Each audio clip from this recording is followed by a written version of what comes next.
On est en plein mois de juillet 2017. Une grand-mère descend au sous-sol de sa maison pour aller chercher de quoi préparer le dîner dans son congélateur. Problème, y a pas ce qu'elle cherche à l'intérieur. Solution, il y a un second congélateur au sous-sol. Inconnu.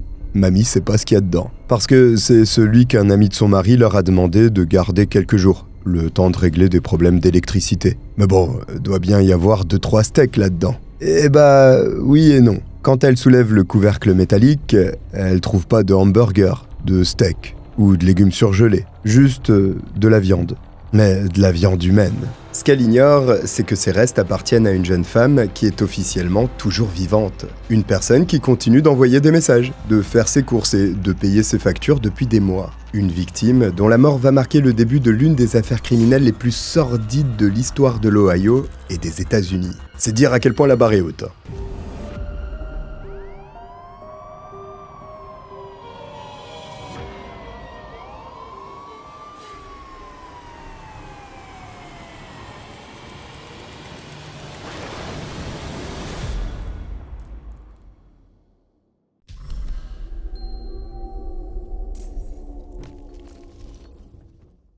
Salut à tous, ici le Cogiteur, bienvenue pour cette nouvelle enquête criminelle où l'argent a eu un rôle important, ou plutôt le manque d'argent. Bon, comme d'hab quoi. Sauf que pour gagner de l'argent, faut travailler et tout, c'est super chiant alors qu'il y a des youtubeurs qui en gagnent plein en jouant à des jeux. Et en fait, tu peux faire pareil avec Freecash, le sponsor de la vidéo. C'est pas une blague, Freecash c'est une plateforme 100% gratuite qui te permet de gagner de l'argent en ligne en accomplissant des missions toutes simples. Jouer à des jeux mobiles dans un temps imparti, répondre à des sondages, découvrir des nouvelles applis ou services, ou même obtenir du cashback sur tes achats. Chaque mission complétée te rapporte de l'argent réel que tu peux retirer immédiatement. Et comme ça, pas besoin de trucider des gens.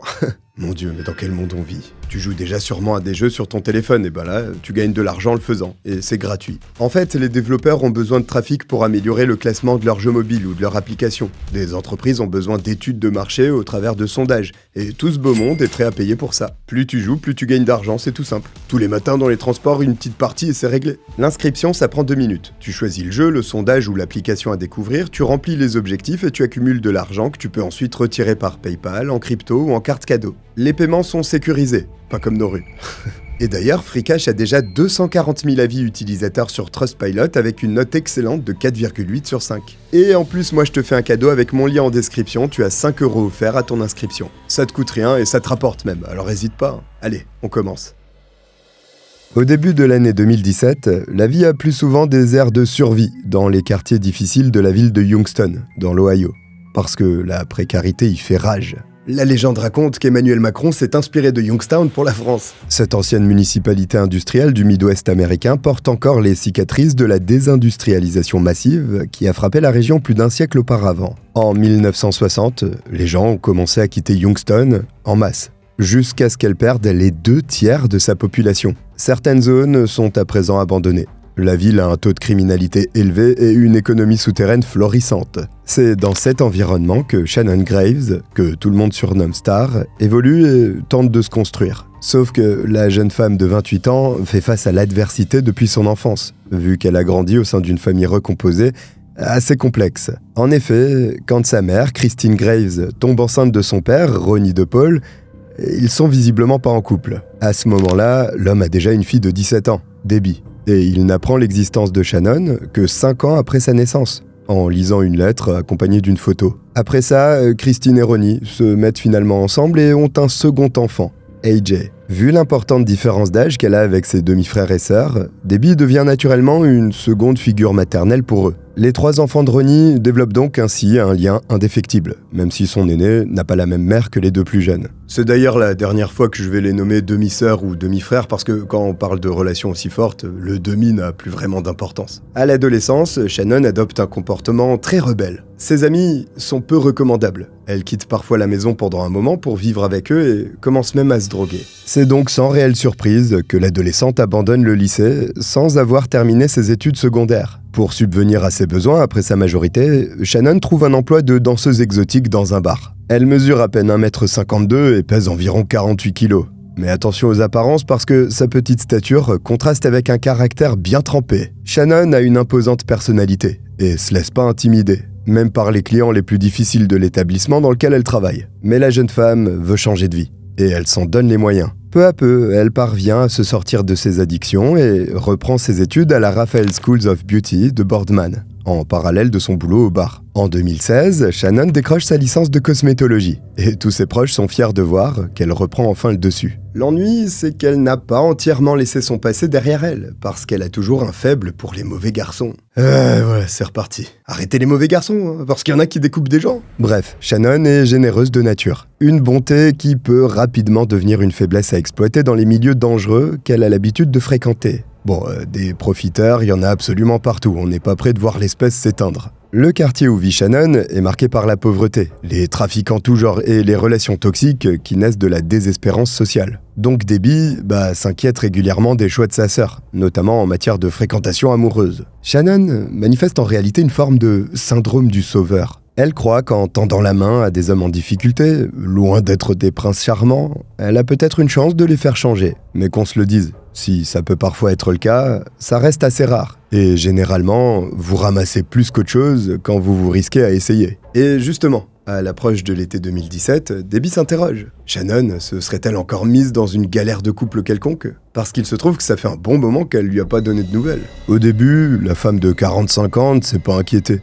Parce qu'elle connaît Shannon, et c'est bien qu'il n'est pas rare qu'elle reste des semaines sans contacter ses proches. Elle a pour habitude de s'isoler quand elle traverse une période difficile, notamment parce qu'elle préfère gérer ses problèmes seule plutôt que d'inquiéter sa famille. Seulement, quand les semaines se transforment en mois, Debbie commence à se dire que quelque chose ne tourne pas rond dans tout ça. Et pour cause, elle n'a pas vu Shannon en personne depuis la mi-février 2017. C'est aussi à ce moment-là que sa sœur a complètement arrêté de répondre à ses messages et ses appels. En plus, 2 événements majeurs ont particulièrement alerté Debbie. D'abord, au mois de mars 2017, Shannon n'est pas venue à son anniversaire, qu'elle avait pourtant promis d'organiser quand elles se sont vues pour la dernière fois. Or, quels que soient ses problèmes personnels, elle n'a jamais manqué un seul événement important pour ses proches. Plus inquiétant encore, Shannon ne s'est pas non plus montrée aux festivités organisées pour Pâques en avril, une tradition familiale à laquelle elle participe systématiquement depuis des années. Debbie a pratiquement élevé Shannon,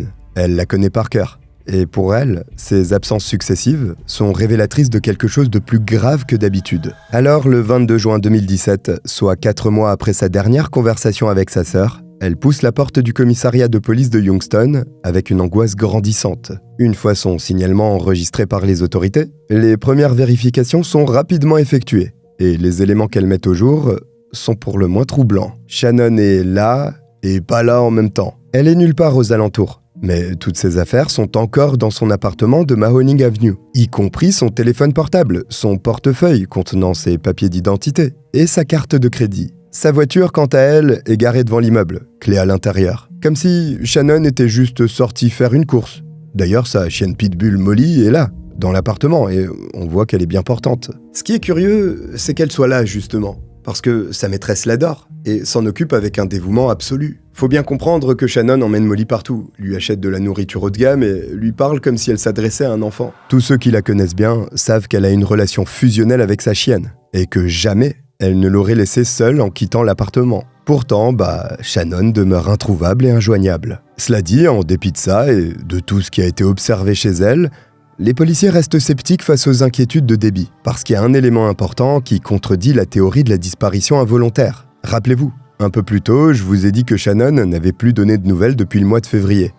C'est faux, ou à moitié vrai. Parce que, même si elle n'a effectivement plus été aperçue depuis et qu'elle ne répond plus au téléphone, elle envoie parfois des messages à des membres de son entourage. Des SMS qui donnent l'impression que Shannon va bien et qu'elle a simplement décidé de prendre du recul. Certains de ces messages évoquent un déménagement vers Cleveland pour un nouveau travail. D'autres parlent d'une relation amoureuse naissante qui va l'éloigner de Youngstown, au moins temporairement. Le contenu de ces SMS ne présente aucun signe de détresse ou de contrainte susceptible d'alerter leur destinataire. Au contraire même, il semble cohérent avec le caractère indépendant de Shannon et sa tendance à faire des choix impulsifs. En plus, ses cartes de paiement sont régulièrement utilisées. Les relevés bancaires de Shannon montrent qu'elle fait des courses, achète de l'essence et même toutes sortes de produits du quotidien, toujours dans la région de Youngstown. Les montants débités ne contrastent pas avec son train de vie habituel et les commerces où elle fait ses achats sont situés dans des zones qu'elle a toujours fréquentées. Et ça colle pas parce que quelqu'un qui aurait disparu involontairement, en général, continue pas de faire ses courses habituelles. Bon, ces éléments contradictoires placent les enquêteurs dans une impasse des plus classiques.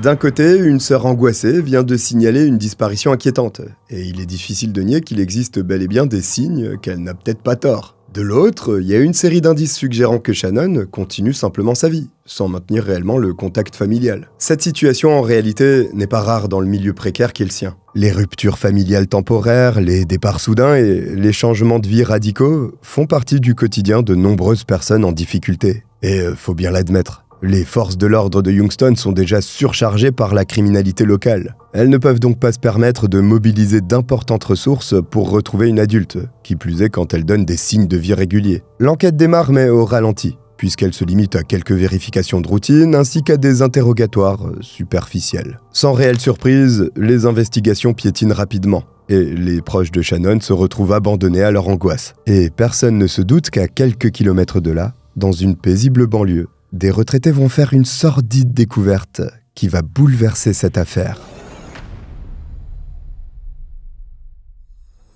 Le 24 juillet 2017, soit un mois après le signalement de Debbie, quelqu'un se présente chez Kenneth et Jill Eschenbaugh pour leur demander une faveur. Ce couple de retraités réside dans une maison individuelle de Campbell, une banlieue paisible adjacente à Youngstown. Cette commune, qui compte moins de 8000 habitants, contraste radicalement avec l'environnement urbain assez pauvre dans lequel réside Shannon. À Campbell, il y a essentiellement des familles de la classe moyenne. Les maisons sont majoritairement bien entretenues, les pelouses sont soignées et les rues sont calmes. De nombreux enfants y jouent d'ailleurs régulièrement en toute sécurité. C'est dire à quel point c'est calme aux États-Unis. L'individu qui se présente chez les époux Eschenbaugh se nomme Anthony Gonzalez et il explique qu'il a un souci qui doit être urgemment réglé. Et oui, l'électricité a été coupée dans son logement et il sait pas quand le problème sera résolu. Le souci, c'est que si Anthony trouve pas rapidement une solution pour alimenter son congélateur en courant, les kilos de viande qu'il contient vont pourrir. Il demande alors à Kenneth et Jill s'ils accepteraient de stocker temporairement l'appareil électroménager dans leur grand sous-sol. Tout ça, évidemment, en échange d'une compensation financière pour les frais d'électricité supplémentaires que la consommation du congélateur occasionnera. Anthony propose de verser $100 par semaine à Kenneth,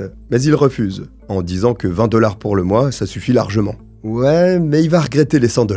Dans la communauté de Campbell, l'entraide entre voisins fait partie des valeurs traditionnelles et rendre service à quelqu'un en difficulté, c'est quelque chose de naturel. En plus, Kenneth connaît Anthony depuis 4 ans et demi maintenant. Ils se sont rencontrés via un ami en commun. Et quand ils ont découvert qu'ils étaient tous deux passionnés de musique, ils se sont rapidement liés. En d'autres termes, Kenneth sait à qui il a affaire. Raison pour laquelle il accepte la demande d'Anthony sans problème. Ce dernier revient donc quelques heures plus tard avec un congélateur de taille moyenne, monté sur un diable pour faciliter son transport. L'appareil en lui-même n'a rien d'extraordinaire.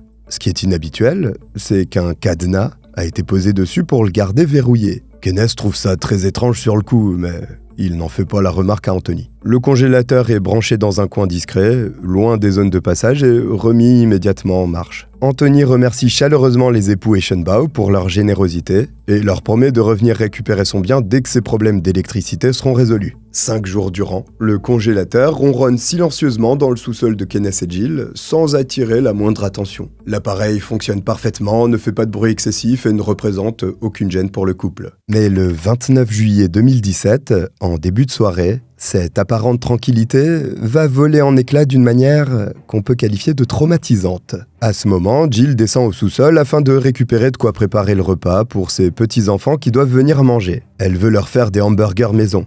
Malheureusement, quand elle regarde dans son congélateur, elle constate qu'il n'y a plus de viande hachée pour faire les steaks. C'est alors que Jill se rappelle qu'il y a un second congélateur au sous-sol, celui d'Anthony. Et s'il contenait la viande hachée qui lui manque ? Spoiler, non. Enfin, après tout, Anthony ne reviendra probablement pas avant un bon moment, et elle pourra toujours remplacer ce qu'elle aura utilisé lors de sa prochaine visite au supermarché. Pour vérifier ce qu'il y a dedans, la retraitée force le petit cadenas qui ferme le couvercle métallique en enlevant 3 vis, avant de le soulever. Et là, surprise, il n'y a pas de nourriture dedans, mais un sac à dos rouge et plusieurs sacs poubelles soigneusement disposés, dont le contenu ne reste pas mystérieux bien longtemps. Il se trouve que l'un d'eux est partiellement ouvert, révélant ce qui ressemble à quelque chose d'humain, sans aucun doute possible. La couleur blanchâtre de la peau gelée, la forme reconnaissable d'un pied, les traces de découpe nettes, tout indique qu'il s'agit de restes humains démembrés. En réalisant ce qu'elle a sous les yeux,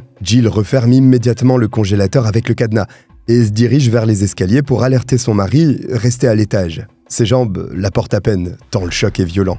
Et elle doit s'accrocher à la rampe pour pas s'effondrer. En entendant le récit de sa femme, Kenneth se précipite à son tour vers le sous-sol. Une fois devant le congélateur ouvert, il bouge à peine les sacs et une odeur nauséabonde lui monte instantanément aux narines. Il comprend alors que Jill n'a pas rêvé et que la situation est très grave. Pourtant habitué aux épreuves de la vie, Kenneth reste pétrifié quelques secondes devant le spectacle d'horreur qui s'offre à lui. Après avoir regagné ses esprits, il appelle le 911 d'une voix tremblante et hachée par l'émotion. La scène de crime est sécurisée dans l'instant, selon les protocoles habituels, et un périmètre de protection est établi autour de la propriété du couple. Les deux retraités sont évacués de leur domicile et pris en charge psychologiquement, tant le traumatisme provoqué par cette macabre découverte est lourd. Les premiers policiers arrivés sur place constatent que le congélateur contient effectivement plusieurs parties de corps démembrées. Leur congélation, apparemment rapide, a permis une excellente conservation, ce qui va considérablement faciliter le travail d'identification des experts médico-légaux. Interrogés en détail sur les circonstances du dépôt du congélateur chez eux,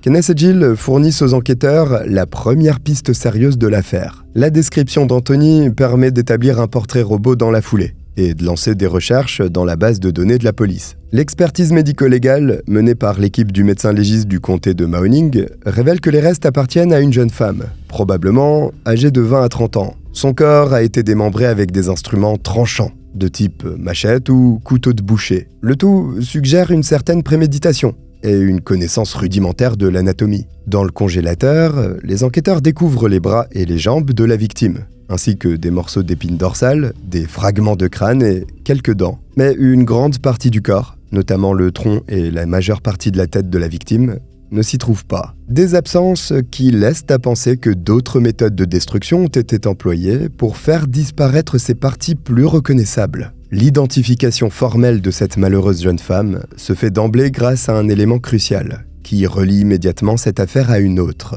Et oui, parce qu'il s'avère que les pieds retrouvés portent un tatouage distinctif, un scorpion, qui correspond exactement à celui qui avait été décrit par Debbie quand elle était venue signaler la disparition de sa sœur, Shannon. La concordance est si parfaite qu'elle ne laisse place à aucun doute. Les analyses ADN demandées en urgence au laboratoire d'État de l'Ohio en apportent d'ailleurs la confirmation formelle quelques jours plus tard. Les restes retrouvés dans le congélateur stocké chez les Eschenbach sont bien ceux de Shannon, 28 ans, qui était portée disparue depuis le mois de juin. Cette découverte bouleverse l'enquête parce qu'il s'agit à présent d'une affaire d'homicide avec circonstances aggravantes. Comme le pensait Debbie, Shannon n'est pas partie de son plein gré pour refaire sa vie ailleurs. Elle a été victime d'un meurtre et la personne qui l'a tuée a ensuite démembré son corps. Mais le plus troublant pour les enquêteurs reste l'usurpation d'identité dont le tueur s'est probablement aussi rendu coupable. Parce que si Shannon est morte il y a plusieurs mois, qui a envoyé tous ces messages textes depuis son téléphone portable? Qui a utilisé ses cartes de crédit pour effectuer ses achats quotidiens qui ont donné l'illusion qu'elle menait une vie normale? Et surtout, qui s'est occupé de Molly depuis la mort de sa maîtresse? Cette usurpation d'identité ajoute une dimension morbide supplémentaire à ce crime. Quelqu'un a non seulement volé la vie de la jeune femme, mais il a aussi pris sa place dans tous les aspects de sa vie quotidienne. La question à présent, c'est de savoir qui se cache derrière cette mascarade qui a donné lieu à un véritable carnage. Comme vous pouvez vous en douter, dès le début de l'enquête, le principal suspect dans l'affaire n'est autre que le propriétaire du congélateur de l'horreur, le fameux Anthony Gonzalez qui l'a déposé chez Kenneth et Jill Eschenbach dans le plus grand des calmes. La question, avait-il un lien avec Shannon? Pour les policiers, il y a fort à parier que oui, parce que les statistiques criminologiques sont formelles. Dans plus de 80% des cas, la victime connaissait son meurtrier, et il s'agit généralement d'une personne qui a été intime avec elle. Que ce soit celui qui était son conjoint au moment de sa mort, ou même un ex. Pour cette raison, les enquêteurs passent l'entourage proche de Shannon au peigne fin, en première intention. Et là, ils découvrent vite que Shannon ne connaissait aucun Anthony Gonzalez. En revanche, un dénommé Arturo Novoa ressemble comme deux gouttes d'eau à l'homme décrit par Kenneth et Jill Eschenbach. Et comme par hasard, il est son dernier petit ami connu. Arturo et Shannon font connaissance en avril 2016, lors d'une soirée organisée dans son quartier. Cet individu de 30 ans évolue dans le milieu du trafic de drogue local. Mais il a rien d'un gros bonnet. Arturo, c'est plutôt ce que les forces de l'ordre qualifient de dealer de rue. c'est-à-dire quelqu'un qui vend des petites quantités de stupéfiants pour survivre au quotidien. Notre Warren Buffett de la drogue a un casier judiciaire qui s'étale sur plus d'une décennie et témoigne d'une escalade préoccupante dans la violence. Tout a commencé en 2004, avec une première arrestation pour agression et dégradation de biens. Après ça, les infractions se sont accumulées. Évasion de prison, obstruction à la justice, fuite après une course-poursuite à grande vitesse avec les forces de l'ordre. Et en 2006, les choses ont pris une tournure plus grave encore, avec une accusation d'incendie criminel aggravé. 2 ans plus tard, nouvelle arrestation pour violation de domicile. Et en 2010, ce sont des accusations liées aux armes qui viennent compléter ce parcours chaotique. Mais attendez, on est bien aux États-Unis, non? Il a fait tout ça et il est libre? Normalement, il devrait, je sais pas moi, participer au jeu de l'olive dans les douches d'une tôle. Shannon n'ignore rien du passé et des activités illégales d'Arturo. Il est d'ailleurs en liberté conditionnelle pour une affaire liée au trafic de drogue quand elle fait sa connaissance. Seulement, il a un certain charisme superficiel et parvient à séduire les femmes qu'il convoite en mettant le paquet. Une façade trompeuse, qui n'est là que pour masquer une personnalité aussi profondément toxique que manipulatrice. Malheureusement pour Shannon, sa relation avec Arturo prend rapidement une tournure plus sérieuse. Qu'elle soit séduite par l'attention qu'il lui porte ou par l'illusion de stabilité qu'il renvoie, elle accepte de franchir d'importantes étapes. Au bout de quelques mois, Arturo s'installe chez Shannon, qui réside dans un appartement sur Mahoning Avenue, l'une des artères principales de Youngstown. Ce logement, situé dans un immeuble vétuste, typique de ces quartiers déshérités, devient le témoin silencieux d'une relation qui se dégrade doucement mais sûrement. Arturo a jusque-là habilement caché un tempérament violent et contrôlant, que Shannon découvre peu à peu et forcément, elle n'est pas enchantée. Les premiers signes se manifestent sous la forme d'une jalousie excessive et de comportements possessifs. Arturo surveille les allées et venues de Shannon, vérifie ses contacts téléphoniques et elle fait en permanence l'objet de suspicions injustifiées. Toutes ces relations, amicales comme familiales, sont scrutées par l'homme, qui transforme progressivement leur appartement en prison. Shannon perd littéralement sa liberté de mouvement. La jeune femme finit par devoir justifier chacune de ses sorties et s'expliquer au sujet de chaque appel qu'elle passe ou reçoit. Fin décembre 2016, la situation atteint un point de non-retour. Suite à ces disputes particulièrement violentes, dont les détails exacts ne sont pas connus, Shannon trouve finalement la force de se choisir et met un terme à leur relation. Elle en peut plus et veut reprendre le contrôle de sa vie. Alors elle demande à Arturo de quitter son appartement, en espérant retrouver un peu de sérénité. Contrairement à ce qu'il laisse paraître, ce dernier ne parvient pas vraiment à encaisser la rupture.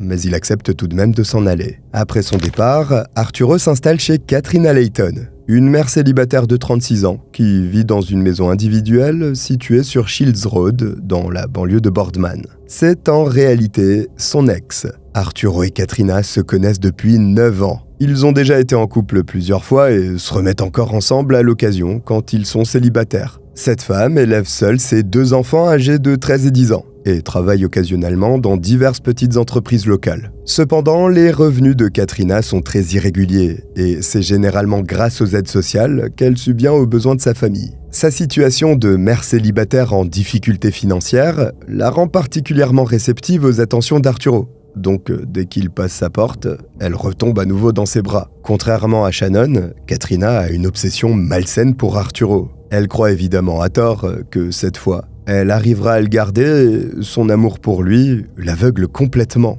Le souci, c'est qu'Arturo s'en moque éperdument, parce qu'il pense toujours à Shannon et se voit incapable de renoncer à elle. En janvier 2017, cette frustration le pousse à tenter de la récupérer. Arturo ressurgit dans la vie de Shannon à peine 1 semaine après leur rupture, en prétendant avoir changé du tout au tout, blablabla. Il dit qu'il regrette ses comportements passés et l'implore de donner une nouvelle chance à leur couple. Arturo sort son plus beau pipeau et commence à jouer. Perspective de changement, déclaration d'amour enflammée et engagement à respecter ses besoins, il se confond en promesses qu'il n'a pas la moindre intention de tenir. Les proches de Shannon ont déjà constaté les dégâts que cette relation a causés chez elle, raison pour laquelle ils lui conseillent de surtout jamais se remettre en couple avec lui. Sauf que Shannon, sûrement toujours amoureuse d'Arturo, accepte de lui laisser une seconde chance. Malheureusement, c'est justement son retour chez elle qui marque le début de la phase la plus dangereuse de leur relation. Parce qu'en plus de n'avoir pas changé d'un pouce,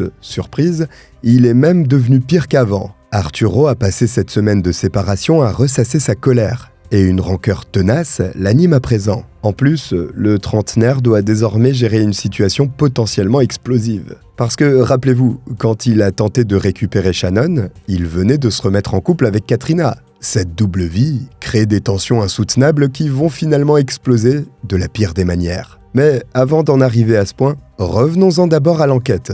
Parce que ce qui s'est passé, c'est justement ce que les inspecteurs de police essaient de découvrir. Ils prennent donc contact avec Arturo le 31 juillet 2017, soit 2 jours après la découverte du corps de Shannon dans son congélateur. Les policiers lui avaient déjà passé un coup de fil quelques semaines auparavant, après le signalement de débit, mais on ne lui avait posé que des questions de routine. Des questions auxquelles il avait d'ailleurs répondu en restant très vague. Mais cette fois, face à la preuve irréfutable que Shannon a été victime d'un meurtre, Arturo est formellement convoqué pour un interrogatoire beaucoup plus approfondi. Va bien falloir qu'il s'explique concernant les circonstances de leur dernière rencontre, mais aussi qu'il justifie précisément son emploi du temps depuis février 2017. Et c'est là que ça coince, parce que plus Arturo parle, plus il y a d'incohérences dans ses déclarations. Du genre de celle qui alerterait immédiatement tout enquêteur expérimenté. Il maintient obstinément la version qu'il avait livrée aux policiers par téléphone. Shannon l'a quitté en février pour partir s'installer à Cleveland avec un autre homme. Arturo soutient que leur séparation s'est déroulée dans de bonnes conditions, sans violence ni menace particulière. Pourtant, quand les enquêteurs lui demandent de fournir des détails précis sur cette prétendue rupture amiable, il peine à donner des éléments cohérents et vérifiables. Il ne sait pas exactement quand Shannon est parti. Il évoque tantôt le 20 février, tantôt le 25, puis le 28. Cette imprécision manifeste sur une date aussi importante que celle de la fin d'une relation amoureuse, qui a compté, ne manque pas d'éveiller les soupçons des policiers. Plus curieux encore, Arturo est parfaitement incapable d'expliquer de manière convaincante pourquoi Shannon aurait abandonné sa voiture, son téléphone et surtout sa chienne. Si elle avait réellement déménagé, elle aurait forcément vidé son appartement, pris toutes ses affaires et emmené Molly avec elle. En bref, il n'y a aucune logique dans la version d'Arturo. Et l'analyse des communications téléphoniques de Shannon se charge rapidement de la pulvériser. Parce qu'il s'avère que tous les messages qu'elle aurait prétendument envoyés depuis Cleveland, ou ailleurs, ont en réalité été expédiés depuis les environs de Youngstown. L'écrasante majorité de ces communications ont été émises depuis le secteur de Mahoning Avenue, l'endroit même où se trouve l'appartement de Shannon. Cette découverte technique irréfutable prouve à elle seule qu'Arturo a menti sur toute la ligne. Non seulement Shannon n'est jamais partie,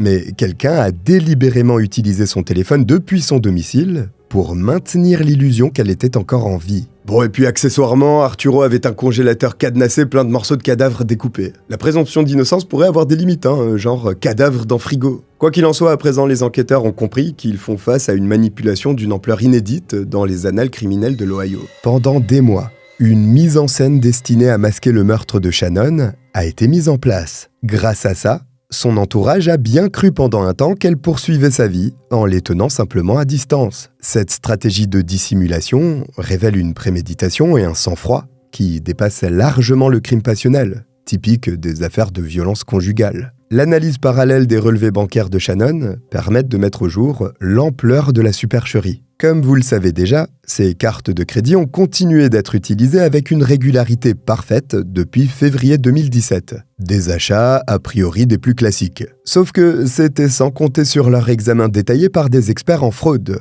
qui remarquent des anomalies certes subtiles, mais révélatrices. Par exemple, certains produits alimentaires ne correspondent pas à ce que consommait Shannon. D'autres ont été achetés dans des quantités inhabituellement importantes pour une personne seule. Plusieurs transactions ont également été effectuées simultanément dans des lieux géographiquement éloignés. Une chose évidemment physiquement impossible pour une seule personne. Ces éléments techniques montrent que plusieurs individus ont utilisé frauduleusement les cartes de Shannon, en se répartissant les achats. La question n'est donc plus de savoir si Arturo est impliqué dans son meurtre, mais qui sont ses complices, parce qu'il paraît évident maintenant qu'il en avait un voire plusieurs. Et à un moment donné, on va appeler un chat un chat. Arturo a pas vraiment l'air d'être le pingouin qui glisse le plus loin sur la banquise. On va dire qu'intellectuellement, il voyage léger. Bon, en gros, c'est pas un prix Nobel. Et mettre un tel plan sur pied, ça a pas l'air d'être dans ses cordes. Arturo est formellement placé en garde à vue peu après son arrivée dans les locaux de la police de Youngstown, le 31 juillet 2017. Sauf que, malgré les preuves qui s'accumulent contre lui, il ne démord pas de sa version mensongère. Arturo continue de nier toute implication dans la mort de Shannon. et il ne dit rien savoir au sujet de l'utilisation frauduleuse qui a été faite de son téléphone ou de ses cartes de crédit. Ce déni total, allié à une mauvaise foi évidente, pousse les policiers à élargir leurs investigations à son entourage proche. C'est dans cette phase d'extension de l'enquête qu'intervient une découverte capitale, à savoir le rôle de Katrina dans tout ça. La fameuse mère célibataire avec qui Arturo s'est remis en couple après sa brève rupture avec Shannon. Quand les enquêteurs se rendent au domicile de Katrina pour la questionner sur la nature et la chronologie de sa relation avec Arturo, ils tombent des nues à leur arrivée, parce qu'il s'avère que la voiture de Shannon est là, garée bien en évidence dans l'allée de sa propriété de Shields Road. Et c'est pas terminé, parce que dans la maison, il y a Molly, la chienne de la victime, qui semble avoir trouvé une nouvelle maîtresse. Cerise sur le gâteau, quand Katrina pose son sac à main sur la table du salon, il remarque directement que le portefeuille de Shannon en dépasse. La stupéfaction des policiers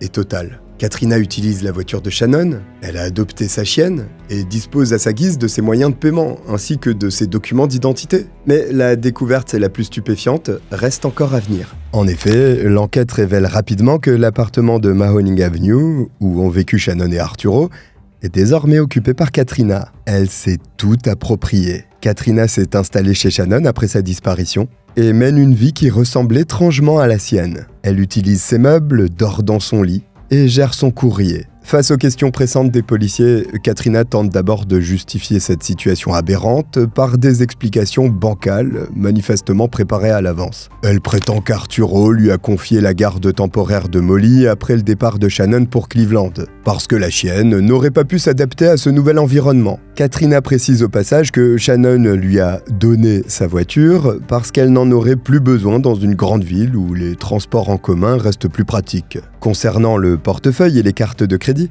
la mère de famille évoque un arrangement financier assez flou. Shannon lui aurait confié ses moyens de paiement pour qu'elle puisse régler certaines dépenses communes en son absence. Des explications approximatives et contradictoires qui ne résistent pas longtemps aux questions techniques des enquêteurs. D'abord, comment Shannon aurait-elle pu donner sa voiture à Katrina alors qu'elle la détestait ? Elle aurait d'ailleurs jamais accepté que Molly lui soit confiée. Et surtout, comment expliquer que Katrina vive désormais chez Shannon, sans avoir signé le moindre contrat de location ou d'accord de transfert officiel avec le propriétaire ? À en croire ce qu'elle raconte aux enquêteurs, la femme de 36 ans connaît des détails intimes sur la vie privée de la victime. Katrina sait que Sharon adorait une marque particulière de céréales pour le petit déjeuner et qu'elle avait l'habitude d'acheter ses cigarettes dans un tabac spécifique du centre-ville. Elle sait même avec quelle marque et type d'aliments elle nourrissait Molly. Cette continuité comportementale explique pourquoi l'entourage professionnel et commercial de Shannon n'a pas détecté la supercherie et l'usurpation d'identité.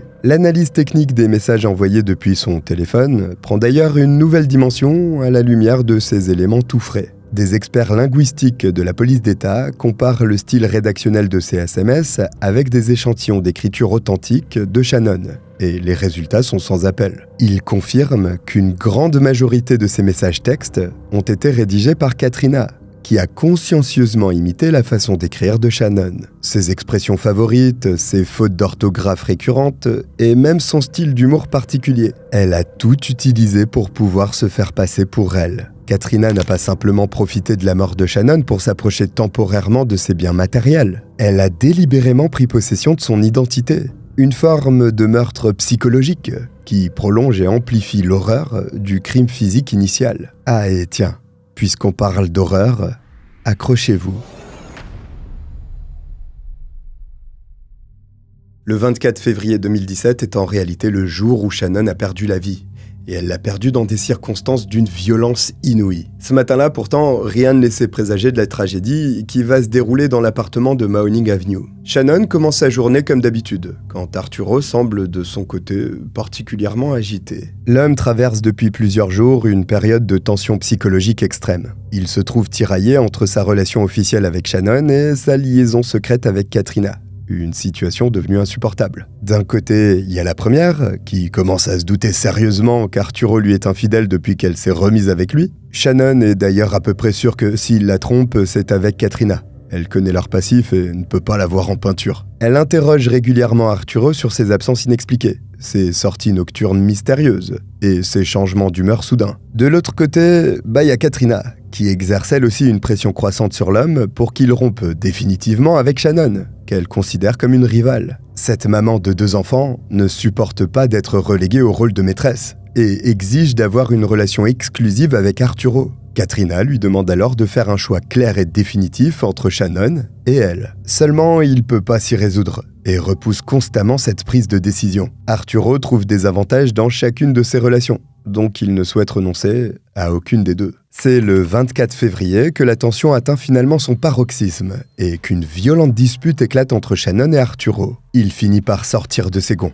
Et le conflit, qui n'était jusque-là que verbal, escalade vers la violence physique. Arturo mesure une 15aine de centimètres de plus que Shannon et pèse le double de son poids. Alors il n'hésite pas à utiliser sa supériorité physique écrasante pour tenter d'intimider sa compagne. Mais malgré sa petite taille et sa corpulence frêle, Shannon ne se laisse pas impressionner et riposte en refusant de se soumettre à ses menaces. C'est à ce moment-là qu'Arturo franchit le point de non-retour et commet l'irréparable. L'appartement est en travaux depuis plusieurs semaines et divers outils sont dispersés dans les pièces. Alors, dans un accès de violence pure, Arturo saisit un marteau qui traîne dans la chambre et frappe Shannon à la tête sans aucune hésitation. Le premier coup, porté avec une force considérable, décuplée par la colère, l'assomme immédiatement et elle s'effondre. Mais au lieu de réaliser l'horreur de son geste et de s'arrêter là, Arturo continue à frapper Shannon avec une véritable frénésie meurtrière. Ces coups répétés, administrés avec un objet métallique lourd, provoquent des traumatismes crâniens massifs et irréversibles qui la tuent en quelques minutes d'agonie. La violence de cette attaque dépasse largement ce qui aurait été nécessaire pour neutraliser ou même simplement blesser Shannon. Arturo l'a clairement frappée avec l'intention de la tuer. Son geste n'avait donc rien d'un accident, c'était un meurtre prémédité. La victime n'a eu aucune chance de se défendre ou même de demander grâce tant l'agression qu'elle a subie a été brutale et soudaine. Le contraste entre sa fragilité physique et la violence utilisée contre elle rend ce crime particulièrement révoltant. Une fois ce meurtre sauvage commis, Arturo est rapidement ramené à la réalité. Il vient de tuer Shannon et a transformé sa vie, ainsi que celle de tous ses proches, à jamais. Mais au lieu d'appeler les secours, ou de se rendre spontanément à la police comme le ferait une personne normale prise de remords, Arturo fait un autre choix, conscient, celui de la dissimulation. Il sort son téléphone portable et compose le numéro de Katrina. L'homme explique ensuite à Katrina qu'il a besoin de son aide immédiate pour la suite des opérations. Sans poser la moindre question, ni manifester la moindre émotion, elle accepte de venir prêter main forte à Arturo dans cette situation d'urgence. En attendant l'arrivée de Katrina, il s'attelle à la tâche tout seul, avec un sang-froid des plus troublants, pour un homme qui vient de commettre son premier meurtre. Arturo commence par raser entièrement la tête de Shannon avec un rasoir électrique. Il élimine ainsi l'un des éléments les plus facilement reconnaissables de son apparence physique. Il emballe ensuite le corps de Shannon dans plusieurs sacs poubelles noirs résistants, en prenant soin de limiter au maximum les fuites de sang. Il sait que ça laisserait des traces compromettantes dans l'appartement et que la police utilisera le luminol certainement. Cette opération, techniquement complexe et psychologiquement éprouvante pour une personne normale, ne semble pas le perturber outre mesure. Arturo fait preuve d'un pragmatisme glaçant quand il manipule le cadavre de sa victime et la traite comme un simple objet encombrant à évacuer. Vers 17h, Katrina arrive à l'appartement de Mahoning Avenue, au volant de sa propre voiture. Et c'est finalement sa réaction qui révèle sa véritable nature. Si Katrina avait été horrifiée, avait appelé la police ou simplement refusé de prendre part à la dissimulation, l'affaire aurait probablement pris une tournure complètement différente. Mais elle fait le choix délibéré et assumé de la complicité active la plus totale. Non seulement Katrina ne s'oppose pas aux actions criminelles d'Arturo, mais elle devient assez vite la véritable architecte intellectuelle de ce qui va suivre. Elle ne considère pas la mort brutale de Shannon comme une tragédie, mais comme une opportunité inespérée de récupérer définitivement Arturo et de l'avoir pour elle toute seule. Ensemble, le couple transporte alors la dépouille de la victime jusqu'au coffre de sa propre voiture, garée devant l'immeuble. Ironie macabre de la situation, Katrina et Arturo ont utilisé le véhicule de Shannon pour transporter son cadavre vers le lieu où il a été démembré. Durant le trajet long de plusieurs kilomètres vers la maison de la mère de famille, Les deux complices finalisent leur planification criminelle. C'est là que naît l'idée diabolique de l'usurpation d'identité. Katrina fait comprendre à Arturo qu'il serait dommage de ne faire que dissimuler le meurtre de Shannon. Faire croire pendant des mois qu'elle est encore vivante et active serait bien plus astucieux. Katrina connaît déjà de nombreux détails sur la vie privée de Shannon, grâce aux confidences d'Arturo, et propose spontanément de jouer le rôle de l'usurpatrice. Vers 18h, ils arrivent à la maison individuelle de Shields Road, où vivent Katrina et ses enfants de 13 et 10 ans. Ces derniers sont là quand leur mère et son compagnon déchargent discrètement le contenu du coffre de la voiture de Shannon dans le garage familial. Heureusement pour leur équilibre psychologique futur, ils ne réalisent pas ce qui se trouve dans les sacs que les adultes transportent dans le garage. Mais la présence d'enfants innocents dans la maison rend la suite des événements encore plus sordide. Parce que dans ce garage, où ils jouent habituellement, l'une des opérations les plus déshumanisées de l'histoire criminelle américaine moderne s'apprête à avoir lieu. Le démembrement du corps de Shannon va même nécessiter l'intervention d'un troisième complice qui va transformer cette affaire en véritable conspiration criminelle organisée. Accrochez-vous pour ce qui va suivre.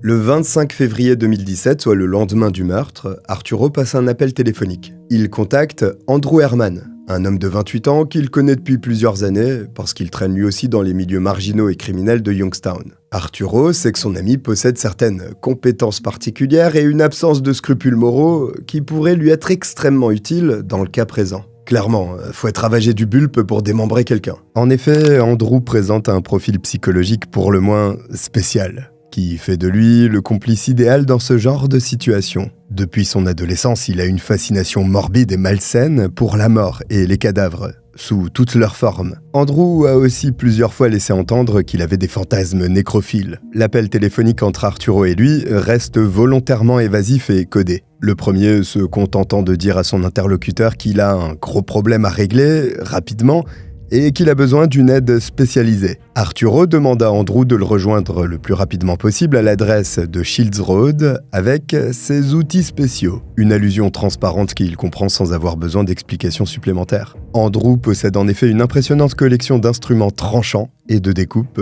qu'il utilise habituellement pour ses activités de chasse et de traitement du gibier. Cette passion, qui lui sert officiellement de loisir, lui a donné une connaissance pratique approfondie de l'anatomie animale, mais aussi des techniques de démembrement que très peu de personnes maîtrisent avec autant de précision. Ne pas tomber amoureux des mauvais garçons pour pas finir découpé dans des sacs poubelles.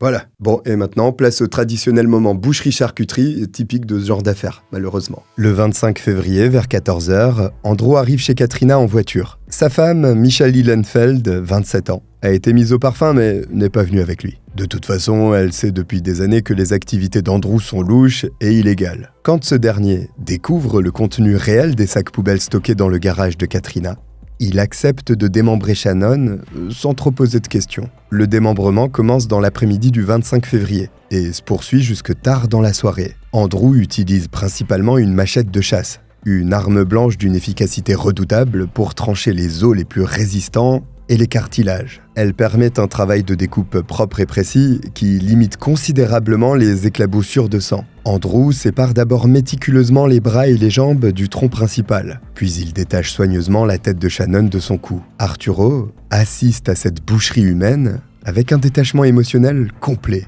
Manifestement, il ne voit plus en Shannon une personne qu'il a connue et avec qui il a partagé des moments d'intimité, mais un simple problème logistique à résoudre. La découpe du corps de la jeune femme est terminée entièrement vers minuit. Après ça, les différentes parties du corps sont nettoyées à l'eau froide et emballées individuellement dans des récipients plastiques étanches de grande taille. Andrew applique scrupuleusement les techniques de conservation qu'il utilise habituellement pour traiter et conserver le gibier sauvage. Le garage familial est ensuite nettoyé pendant plusieurs heures avec des produits désinfectants industriels puissants. Chaque trace de sang visible est effacée selon les techniques connues pour éliminer les preuves ADN. Chaque instrument utilisé est lui aussi lavé, désinfecté et rangé. Le 26 février, vers 3h du matin, le garage de Shields Road ne porte plus aucune trace visible de l'horreur qui s'y est déroulée pendant des heures. Sauf que l'opération de dissimulation criminelle ne fait que commencer pour Arturo et Katrina. Ils ont encore plusieurs défis logistiques majeurs à relever pour mener à bien leur plan d'usurpation d'identité intégrale. Dans la matinée, elle se rend à l'appartement de Mahoning Avenue pour prendre temporairement soin des affaires de Shannon en son absence. Elle explique aux voisins curieux et potentiellement suspicieux que la locataire officielle est partie s'installer ailleurs et qu'elle ne reviendra pas avant un beau moment. Personne n'est donc étonné de la voir promener Molly dans le quartier, ou même qu'elle conduise la voiture de Shannon. Après ça, Katrina pose ses valises dans l'appartement de la victime avec un naturel déconcertant. Elle s'y installe carrément avec Arturo et ses 2 enfants avant d'y ramener ses propres affaires. En parallèle, Katrina commence à envoyer des SMS à certains des proches de Shannon, en imitant sa façon habituelle de s'exprimer. Le ton de ses communications reste suffisamment vague et général pour ne pas éveiller de soupçons immédiats, tout en justifiant une prise de distance progressive et naturelle. Katrina utilise également les cartes de crédit de Shannon pour maintenir une activité financière normale et cohérente. Cette gestion rigoureuse de ses finances permet de retarder considérablement et efficacement tous les signalements de disparition potentiels. Tant que les comptes de Shannon fonctionnent normalement et que les factures sont payées, aucune institution ne s'inquiète de l'absence physique de la personne concernée. Malgré tout, Arturo et Katrina n'en ont pas terminé. Que faire des restes de Shannon toujours entreposés dans le garage de cette dernière ? Parce qu'ils constituent quand même la preuve la plus accablante qui soit de leur crime et représentent un danger permanent de découverte accidentelle. C'est dans cette phase critique que va intervenir l'étape la plus sordide et techniquement sophistiquée de leur plan de dissimulation du meurtre de Shannon. Le 1er mars 2017, soit exactement une semaine après sa mort, Arturo contacte un ami qui possède un terrain à la périphérie de Youngstown. Il lui demande l'autorisation d'y brûler de vieux meubles encombrants et des affaires personnelles qui ne servent plus. Cette demande banale et saisonnière ne choque en rien l'ami en question qui accepte de rendre ce service. Le soir même, Arturo et Andrew se rendent là-bas avec plusieurs grands sacs contenant toutes les affaires personnelles de Shannon. Ils détruisent ainsi tous les vêtements de la victime, ses papiers, ses photos de famille et même ses cheveux, qui avaient été rasés après le meurtre. Le souci, c'est que, pendant que le feu consume les derniers vestiges d'une vie volée, les propriétaires du terrain observent discrètement la scène depuis les fenêtres de leur maison. Et ils trouvent le comportement d'Arturo et Andrew particulièrement étrange. Ils alimentent les flammes avec des objets qu'ils sortent de sacs fermés, comme s'ils suivaient une liste préétablie. En bref, ce qu'ils font a l'air radicalement différent de ce qu'ils étaient supposés faire. Ils ont d'ailleurs tellement brûlé de choses que le feu a gagné en ampleur au point d'attirer les pompiers. Le lendemain matin, l'ami d'Arturo et sa femme ne peuvent plus contenir leur curiosité et fouillent les cendres froides du brasier. C'est là qu'ils trouvent un bracelet partiellement fondu, sur lequel on peut encore distinctement voir des lettres qui forment le prénom Shannon. Cette découverte les intrigue suffisamment pour qu'ils conservent le bijou, sans imaginer qu'il constituera plus tard une pièce à conviction déterminante dans une enquête criminelle sordide. Bon, Arturo a déjà détruit un grand nombre de preuves matérielles, mais il a toujours pas trouvé comment se débarrasser concrètement du corps démembré de Shannon. Katrina et lui optent finalement pour la dissolution des restes de la victime. Le 11 mars 2017, la mère de famille se présente au comptoir du Walmart de Boardman et demande à retirer une commande passée en ligne sous l'alias Chicken Man. La commande, c'est 45 litres d'acide sulfurique concentré, un produit chimique industriel puissant, habituellement utilisé pour le nettoyage lourd ou l'entretien des batteries automobiles. Donc là, il y a Chicken Man qui vient de commander 45 litres d'acide sulfurique, et genre ça passe ? Ils ont vraiment un problème aux États-Unis. Bon, cette commande importante et inhabituelle d'acide, vraiment exceptionnelle pour un particulier, attire l'attention de l'employé chargé des commandes spéciales. L'homme explique à Katrina qu'un tel achat nécessite obligatoirement une pièce d'identité officielle. En plus, le paiement doit être effectué au moyen d'une carte bancaire nominative pour des raisons de traçabilité légale. Katrina accepte ces conditions sans hésiter et présente son permis de conduire, puis elle règle intégralement la facture avec sa propre carte de crédit. Une bien mauvaise idée, vu qu'elle vient de créer une trace administrative et financière indélébile de cette transaction pour le moins très louche. Pour justifier cet achat,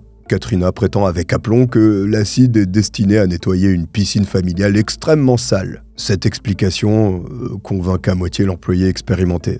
Il est pas con, quoi. Ceci dit, l'homme n'a aucune raison valable de refuser cette vente à une cliente qui a scrupuleusement respecté toutes les conditions administratives requises. Faudrait être sacrément bête pour donner sa carte d'identité et payer avec sa carte de crédit si on a fait quelque chose de mal. Katrina repart donc triomphalement avec ses 45 litres d'acide sulfurique concentré. De retour chez elle, elle installe plusieurs grandes bassines en plastique spécialement conçues pour résister aux produits chimiques agressifs dans le garage. aidés par Arturo. Vous avez sûrement deviné d'où vient l'idée, et si c'est pas le cas, tant pis. En tout cas, ils ont bien retenu la leçon et ils ont pas fait ça dans une baignoire. Ils ont donc versé le contenu des bidons d'acide sulfurique avant d'y plonger les parties les plus facilement reconnaissables du corps de Shannon, le tronc et la tête. Ah oui, cette opération chimique d'une extrême dangerosité se déroule une nouvelle fois à proximité immédiate des 2 enfants de Katrina. Les vapeurs dégagées par l'acide sulfurique concentré sont hautement toxiques et peuvent causer des brûlures graves et irréversibles au contact de la peau ou des muqueuses. Mais aucun des 2 adultes ne semble se préoccuper réellement de ces risques sanitaires majeurs, focalisés uniquement sur l'efficacité de leur méthode de destruction. Et l'acide sulfurique accomplit parfaitement le travail de dissolution attendu par les criminels. Après quelques jours de réaction chimique, il dissout entièrement le tronc de Shannon et la majeure partie de sa tête. Il ne laisse qu'un résidu liquide, évacuable via les égouts. Seuls subsistent quelques fragments d'os, des dents, et ces 4 membres qui n'ont pas été immergés dans l'acide par manque de place dans les bassines. Ces restes sont emballés dans des sacs plastiques étanches pour être stockés dans un congélateur acheté par Katrina, qui a été placé dans l'appartement de Mahoning Avenue. Cette solution de conservation temporaire doit permettre au couple de criminels de gagner du temps pour organiser la suite de leur plan. Durant les mois qui suivent cette destruction chimique partielle, Katrina perfectionne son rôle d'usurpatrice d'identité. Les messages envoyés depuis le téléphone de Shannon sont devenus encore plus personnalisés. Mais maintenir cette mascarade complexe demande un effort psychologique constant et génère un stress croissant chez Katrina. Elle doit constamment surveiller ses réactions spontanées, adapter son comportement en public et éviter toutes les situations qui pourraient la mettre dans une position injustifiable. Cette pression permanente la pousse progressivement à commettre des erreurs de plus en plus fréquentes, qui donneront finalement des pistes aux enquêteurs. Elle répond par exemple à un proche de Shannon qu'elle n'a pas de frère, quand ce dernier pose une question au sujet d'AJ. En juin 2017, Arturo prend une décision logistique qui va accélérer et précipiter leur chute. En effet, les restes de Shannon sont toujours stockés dans le congélateur de l'appartement de Mahoning Avenue. Et il faut qu'il s'en débarrasse à tout prix. Arturo décide donc de déplacer le congélateur vers un lieu qu'il estime plus sûr et discret. Il loue un petit appartement sur Ravenwood Avenue, officiellement pour y stocker ses affaires personnelles encombrantes. En réalité, ce logement supplémentaire ne sert qu'à abriter le congélateur contenant les restes de Shannon, loin des regards indiscrets. Sauf que cette location génère des frais mensuels importants, que le revenu précaire de petits dealers d'Arturo peuvent pas couvrir durablement. Être dealer et être dans une situation précaire, c'est un peu comme être banquier et être à découvert. En juillet 2017, contraint par des difficultés financières de plus en plus pressantes, il cherche désespérément une solution pour recaser à nouveau le congélateur gênant. C'est là qu'il décide d'aller voir Kenneth Eschenbaugh, un ami qui possède une maison spacieuse avec un grand sous-sol inutilisé à Campbell. Le 24 juillet, Arturo y dépose le congélateur. Et pendant les 5 jours suivants, Katrina et lui savourent ensemble un sentiment de soulagement et de sécurité retrouvé. Le problème Shannon semble définitivement réglé. Et ces restes sont stockés dans un lieu parfaitement sûr chez des personnes qui ne se doutent sûrement de rien. Jill et Kenneth ne connaissent d'ailleurs même pas sa véritable identité. Katrina et Arturo peuvent enfin envisager de tourner définitivement la page et de construire leur vie commune sans que l'ombre du meurtre ne plane au-dessus de leur tête. Mais ça, c'était sans compter sur Jill Eschenbaugh, qui a besoin de viande hachée pour faire des hamburgers le 29 juillet. Sa macabre découverte a permis de révéler au grand jour un secret jusque-là bien gardé, et un plan loin d'être aussi bien ficelé que le pensaient ceux qui l'ont conçu. En tout cas, certaines choses promettent d'être particulièrement difficiles à justifier devant un tribunal.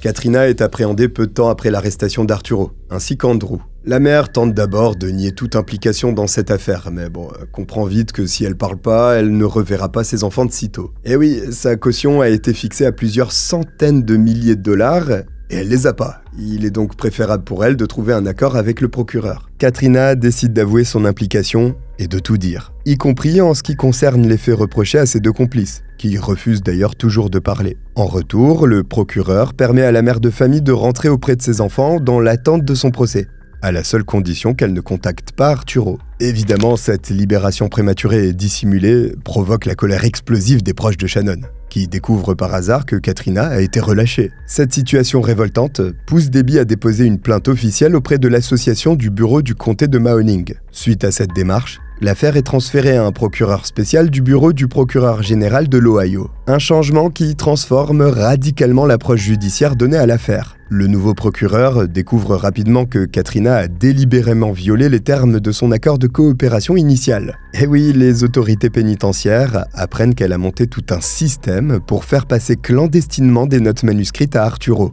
toujours emprisonné. Les enregistrements de l'établissement montrent aussi que Katrina a parlé 37 fois au téléphone avec lui. Ces violations flagrantes et répétées permettent légalement au procureur de révoquer complètement l'accord qui la protégeait jusque-là et de la renvoyer en prison. Face aux preuves matérielles accablantes, corroborées par le témoignage de Katrina, Arturo finit lui aussi par lâcher prise et avoue son implication. Il admet sa responsabilité directe dans la mort de Shannon et reconnaît l'avoir tuée lors d'une dispute qui a eu lieu dans leur appartement, puis avoir disposé de son corps. Confronté au témoignage d'Arturo et Katrina, qu'il désigne comme l'auteur du démembrement, Andrew avoue à son tour. D'ailleurs, il est le seul des 3 complices à coopérer pleinement et à tout dire aux enquêteurs sur le meurtre et la façon dont le corps de Shannon a été détruit. En vrai, lui, je pense qu'il aime juste raconter ça. Michelle Ihlenfeld, son épouse, est également arrêtée. Parce que si elle n'a pas assisté au démembrement, elle a tenté d'intimider des témoins sur Facebook et a menti aux policiers concernant ce qu'elle savait. Le 24 mai 2019,